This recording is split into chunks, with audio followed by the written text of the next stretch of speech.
So ayan, magpe-pray muna si Bunso. Oh, pray. So ayan, magandang hapon.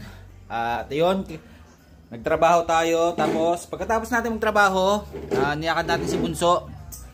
Ayan, namalengke tayo. Ang dala natin pera 500 pesos. Tapos nakabili tayo ng pork. Ito, nakabili tayo ng isang kilong karne. Tapos saging.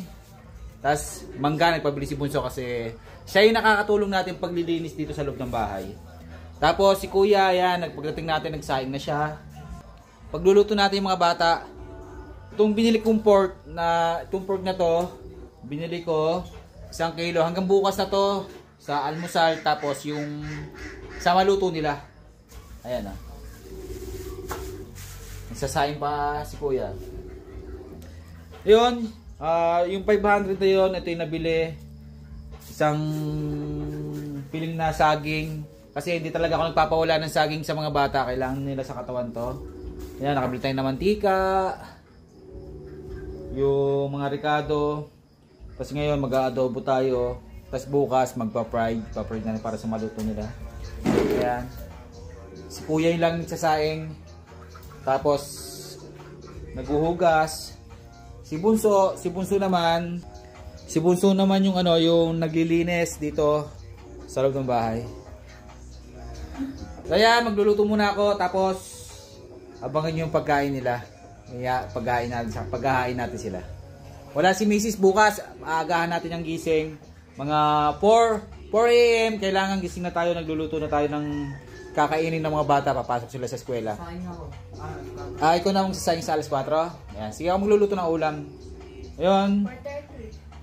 Napaka-importante po ng saging sa sa mga bata. Sa potassium. Yan, magluluto muna ako. Fried muna natin bago natin i-adobo. So yun, nakaluto na tayo at nakahain na rin. Ayan, pakakainin na natin yung mga bata. Ayun sila. Oh. Bali, niluto natin 3 tipak lang kasi silang 3 lang muna yung kakain ako. Ang kakainin ko ngayong gabi, ito. Ayan, yung lukban. So, ayan, magpe-pray muna si Bunso. Oh, pray. Tayo po na nanangin. Ang Ama, kami po nagpupray at nagpapasalamat. Salamat po sa binigay niya na biyaya ngayong hapon. Ito lang po ang aming dala sa pangalan sa Amen. Oh, kain na. Kain na. Tapos, pagkakain, kukuha kayo ng tiki-tiki sa saging. Ayan, tiki-tiki sa kayo. Ano? Ngayon, ito yung kakainin natin, oh. Lukban. O suha. Kain na kayo. Ito yung atin. So, ayan, magandang gabi sa inyo.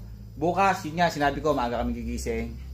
Ayun, may nakatoko kayo sa kanila kung sino maghuhugas ng pinggan.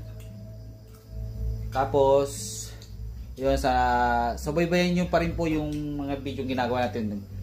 Hindi tayo magagawa ng mga vlog na comedy kasi para sa akin seryoso tong vlog na to kasi ako yung gaganap na nanay sa kanila, wala yung asawa natin. Ako rin yung tatay, nanay-tatay, di ba? Okay? Ito yung ano natin, yung kakainin natin ngayong gabi, suha. Kasi busog talaga ako dun sa pinagtrabahoan ko. Ang dami nung pinapakain, merienda. Ayun, nagpapasalamat ako. Thanks God. Kain muna kami.